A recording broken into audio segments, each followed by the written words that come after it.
നമസ്കാരം. പ്രധാന വാർത്തകൾ.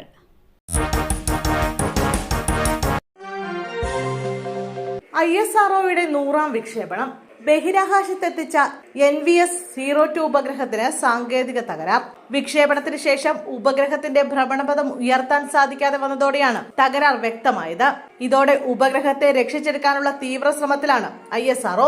ഉപഗ്രഹം ഇപ്പോൾ 170 കിലോമീറ്റർ അടുത്ത ദൂരവും 37,000 കിലോമീറ്റർ അകന്ന ദൂരവുമായ ഭ്രമണപഥത്തിലാണെന്ന് ISROയിലെ ഉന്നതർ പറഞ്ഞു.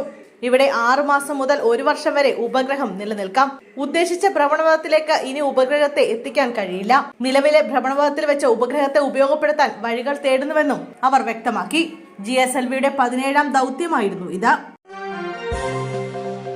ആലുവയിൽ കോൺക്രീറ്റ് ജോലികൾ നടക്കുന്നതിനിടയിൽ തട്ട് പൊളിഞ്ഞു വീണു. 4 പേർക്ക് പരിക്ക്.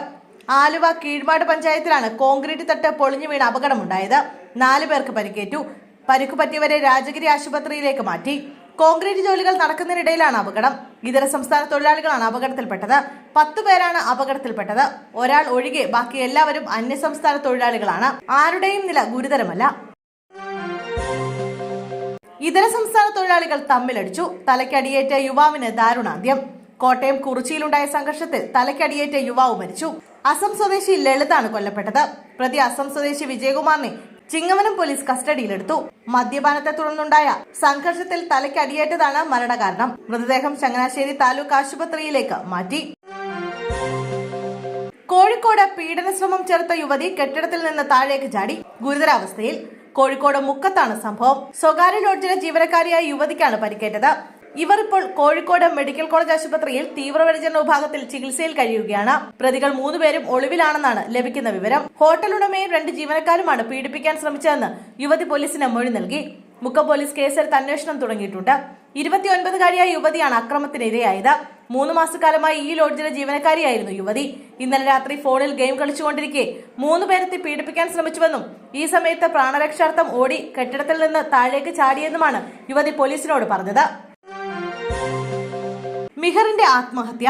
Vice പ്രിൻസിപ്പലിന് suspension.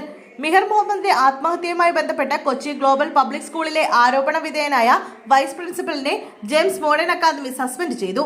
Vice principal Binu അസീസിനെയാണ് അന്വേഷണ വിധേയമായി സസ്പെൻഡ് ചെയ്തത്.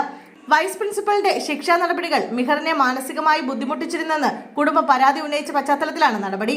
വിദ്യാർത്ഥിയുടെ മരണവുമായി ബന്ധപ്പെട്ട പരാതിയിൽ പൊതുവിദ്യാഭ്യാസ വകുപ്പ് ഡയറക്ടർ നേരിട്ട് അന്വേഷണം നടത്തുമെന്ന് സർക്കാർ അറിയിച്ചു. നാളെ എറണാകുളം കളക്ടറേറ്റിൽ പൊതുവിദ്യാഭ്യാസ ഡയറക്ടർ സിറ്റിംഗ് നടത്തും. കുട്ടിയുടെ കുടുംബാംഗങ്ങളോടും സ്കൂൾ അധികൃതരോടും നാളെ കളക്ടറേറ്റിൽ ഹാജരാകാൻ നിർദ്ദേശം നൽകിയിട്ടുണ്ട്.